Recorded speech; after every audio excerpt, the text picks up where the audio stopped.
Oh, she actually looks really cute. I never seen her with her hair like this, right? Like that headband. And look at that adorable Neko-chan t-shirt. Just a cute little kitty on it.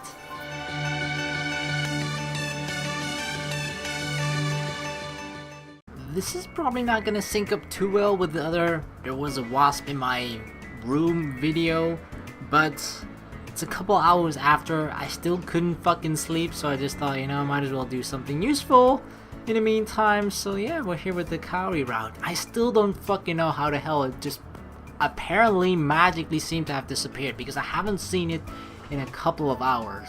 So for now I'm safe from it, I think, I hope, but part of me is still really on edge and just paranoid.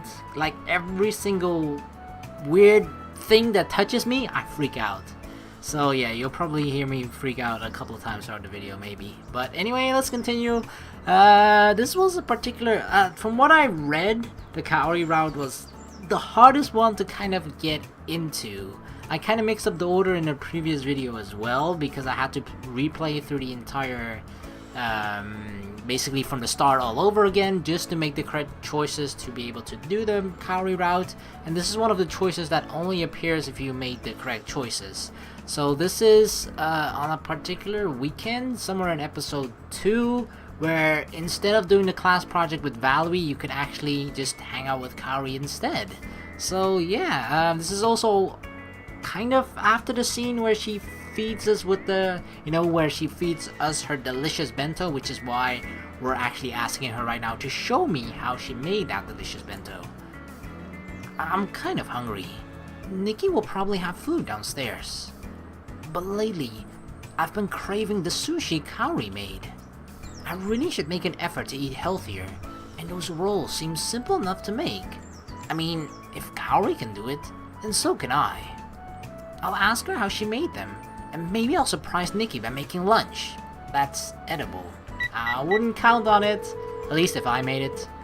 I call up Kaori, and there's a flood of noise when she answers. What is it? What are you doing?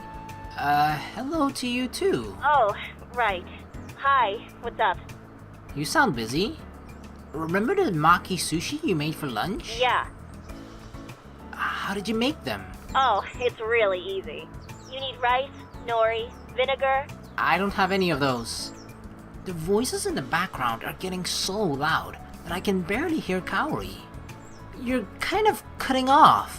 Where are you? I'm in the mall. Actually, I'm in the store grabbing groceries. If you come by, I can just show you what ingredients to get. Oh, I'm on my way. Okay, I'll head over. Wait for me, Hurry. Kaori. I'm only here for a little bit, and then I'm gone. Don't worry, I'll be there in a jiffy. Where are you going? But she already hung up the phone. I wonder where she would be going, right? I mean, there's only one thing that unfortunately is kind of already spoiled for us at this point. That she would be kind of secretive about where she wants to, or where she would be going. Oh well, I better get to the mall before she leaves. After making my plans, I head downstairs.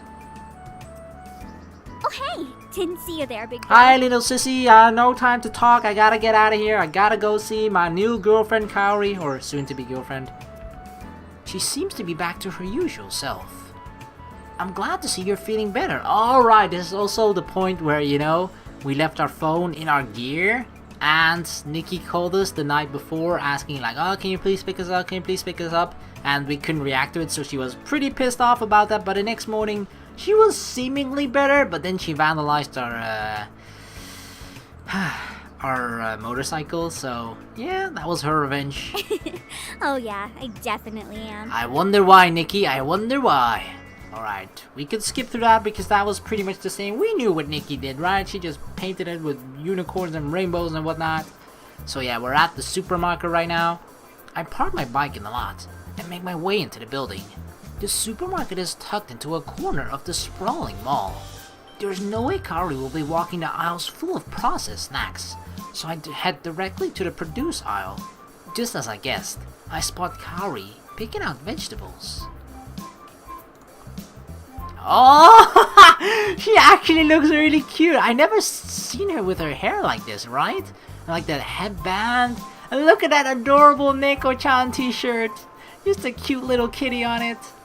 She glances at me as I approach. Ah, you made it. You look so different. Yeah. Her cart is filled with different fruits and vegetables. I caught her just in time. It looks like she's almost ready to check out. So, what type of sushi do you want to make? The exact same one you made last time? Cucumber rolls, tuna rolls, whatever you had last time. Definitely this. Kaori raises an eyebrow. I had an assortment for lunch that day. You want to make all of them? I guess? Which was the one that I tasted that you fed to me? Sure. She shrugs. Okay, follow me. Aye, Captain. I trail behind her as she expertly picks out all the necessary ingredients and places them in my basket. As Kaori gathers everything I need, she imparts step-by-step instructions for how to cook and assemble them. Got it? This is really difficult. Yeah, I think so. Good. Anyway, that's everything. And I have to get going, so let's check out. Wasting no time, she drags me to the checkout counter so we can pay. I patiently wait for the clerk to finish bagging all our items. Here, let me hold your bags. I am a gentleman after all. Kaori begins to protest, but I grab her bags before she can. Fine. But only because you want to. I nod, holding my bags in one hand and hers in the other. She silently leads me out of the store, then pauses right outside the mall entrance. Thanks, but I can carry it from here. Huh. I just feel so bad about that, the fact that it's spoiled for us, you know? Because we could do a lot of fun things thinking about, what could it be? Why are you so secretive, Kaori? But I can't even act that way, you know? Because we already fucking know it. God dang it. It's okay. Did you take the bus? I'll carry it to the bus stop for you. No! No? Where did you go then, huh? She snatches the bags from one of my hands. Thanks, but I'll see you later. And then she runs off. Okay. Bye. I'm barely able to reply before she runs off. She actually did run off. She seems to be in a hurry. I wonder where she's going. Well, it doesn't matter. It kinda does, dude. I'm starving. Time to get home and make this delicious meal. Nikki will be so impressed.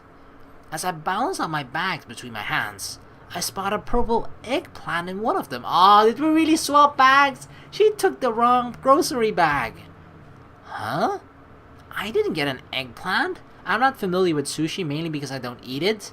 But I'm pretty sure there is no eggplant sushi, right? And if there is, that actually kind of sounds disgusting. Oh no! These are Kaori's bags. That means she has mine. I need to catch her before it's too late. My legs begin pumping before I even finish the thought. Wait for me, Kaori! I race towards the bus stop. I spot that fancy white car from the other day, with the same man from before leaning against it. Kaori runs towards him. Another possibility that we could have thought of, right, was that perhaps the strange person in the white car, Uncle Miguel, could have been like her sugar daddy or something like that, you know? Or that Kaori could be secretly married or something like that. It's like, there's so much fun stuff that I can't actually do. Damn it. My legs tangle as I try to suddenly stop, and I stumble noisily behind a parked car. I peek out to see the man hasn't moved. Phew, nobody heard me. The man splits into a wide smile when he sees Kaori, and he envelops her into another hug. Then he plants a kiss on her cheek. Kaori embraces him back. See, like kissing someone on the cheek, hugging them, that's a very close relationship. Possible husband or family, uncle. She's not, she's not in her right mind? What is up with Bizarro Kaori? He's too familiar with her. The thing about this is, right, we know it's family, but if you just think of Kaori, if any of us did that with her, I feel like we are kind of close with her. We are friends with her, right? Friends are generally kind of close. It depends how that person that you're, you know, the person in particular, what type of person she is, because, you know, some people, even though they are friends, they are not like physically close with certain people, you know. Some people are just, oh yeah, he's my best friend, but, you know, they don't really hug or stuff like that, you know, and with girl or guy friends or whatever, you know. Some people are just more closer in the physical sense rather than just the relationship, friendship status sense. But the fact that if we were to do anything like this with her, we would have been in a hospital right now. And the fact that this guy isn't means that it's gotta be something special, right? So, I mean, yeah. I can't even, it's just so strange to pick as well. It just sucks so much that the big reveal has already been spoiled, but oh well. I mean, in hindsight, it probably would have been better to do maybe the Kaori route first, but I felt like it wasn't really that great considering all the previous options I did before that. I just wasn't close with Kaori at all. But oh well, hindsight is 2020. Let's just make the best of it. I don't like how familiar he is with her. It just doesn't seem right. I need to get to the bottom of this to make sure Kaori's not being taken advantage of. The man takes the grocery bags and places them in the car. Then both he and Kaori climb inside. I dive out of my hiding place and sprint to my bike while we're actually following them. I can't let them out of my sight. We are going really far with this. All for our future tsundere waifu. Luckily, I'm parked close enough to spot them exiting the parking lot. I keep a good distance between us as I speed down the road behind them. I try to keep a car between us to block me from view, but every so often, a vehicle will switch lanes, leaving me exposed. Still, the white car doesn't change pace or give any indication it knows that it's being followed. I must be better at this than I thought. Oh, after a while, the car turns into a weathered driveway. The driveway is attached to an older house with a wide, fenced-in yard. Children ranging in the age of 3 to 10 play in the yard. Is this a school of some sort? I linger back and watch as Kaori exits the car. As soon as she does, the younger children swarm over to hug her legs. Aww, such a cute and innocent sight. Kaori laughs when she sees the kids and opens her arms wide in return to return their hugs. Oh, look at that, she is smiling. This is a rare sight. Kaori in an environment where she feels happy enough to smile, actually, you know, show her teeth in a way where she's not angry. Because I feel like she's the type of person that if she shows her teeth, 90% of the time it's probably angry or she's trying to bite you. So this is a rare sight indeed. A bright smile graces her face, and she's warm and gentle as she herds the kids back into the yard. The older children greet her with respect, but it's clear they're just as happy to see her. This is such a different Kaori from the one I know, and even though she'd kill me if she ever found out I saw this side of her, I'm glad I did. Leave before she sees me return her groceries. I don't know, the thing is, right, she's been really secretive about this, but I feel like if she... This is a misunderstanding, right? We have her groceries, she has mine. Obviously, she wants her groceries back as well. Like, it's gonna seem a bit weird that we followed her all the way, but not too weird. It's not gonna seem too stalkerish, okay? Because it's like, we could all just always say, like, oh, I did this for my fucking groceries, okay? I didn't follow you because I liked you or anything like that. Like, we can just say, yeah, I wanted to make sushi. I really, really wanted to make sushi today. So much so that I followed you all the way here. But, you know, so... And I feel like the moment that when Kaori knows that somebody knows of her secret of this, she might be more open about it and be less ashamed of it as well. Because I feel like, I'm not sure which one of it is an act, and maybe it's not even an entire act, right, that she's putting up at school, but she's just acting very different at school. But like, this is, I feel like, sort of her natural how she is in her natural state, right? Normal form, or whatever the fuck you want to call it. And if we get to know her that way, or if we see her like this, and if she sees that we see her like this, that kind of makes us closer with her already. And that will probably allow she will allow herself to get closer with us as well. And that will, I feel like, I don't know, it will just sort of create this closeness that we otherwise would have never been able to create at school. So we definitely gotta return the groceries here. Kicking my bike into park, I grab the grocery bags and walk over to the house. As I come into view, surprise flickers across Kaori's face before it's replaced by an emotionless mask. She waits for me in the driveway. What are you doing here? Are you spying on me? I'm not spying. Look here, the groceries. I hand her the groceries. Look at this huge fucking eggplant. No, our bags got mixed up. These are yours. With a wary look, she peeks into the bags. Oh.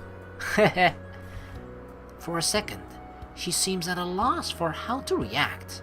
Then her familiar glare returns. Well, you shouldn't have followed me without my knowledge like some sort of creep. Hey, I'm just here for my groceries, okay? See? We can always say that.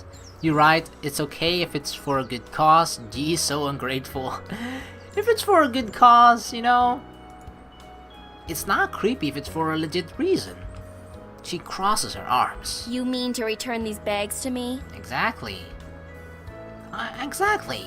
I'm such a good Samaritan. You could have swapped bags with me back at the mall. You ran away before we even had the chance to call your name. No way. You ran off in a hurry, and I lost you. If you lost me, how'd you follow me? Well, okay, you were not in shouting distance anymore. We didn't really lose you, but you were not in shouting distance. Easy. I found you again in the parking lot when I was looking for my bike. Speaking of which, I'm surprised you didn't notice me following you at all. Although, it's not the first time you didn't see me coming until I was already there. Kaori clenches her fist. Because remember the first time when we nearly crashed into her in the very beginning? I'm going to pretend like you didn't say that. Yeah, that was not smart. That was not a smart move, dude. Your bike is white, right? You must have been really discreet because I didn't see it at all. Although, now that you mention it, there was this really weird-looking bike that would occasionally pop into my view. But it was clearly a girl's, so I know that wasn't Oh, wow. you? Thank you. In this case, we should actually be thankful to Nikki, right? Because she made our plain white-looking bike actually look like it belonged to a female's, which is why Kaori didn't think it was us following her. Huh. Thanks, Nikki, who made the stalking job so much easier. Her voice trails off when she notices my expression. Her hand flies to her mouth, and she seems to be concentrating hard on holding something in. What? She shakes her head, avoiding my eyes. Her gaze flickers all around me.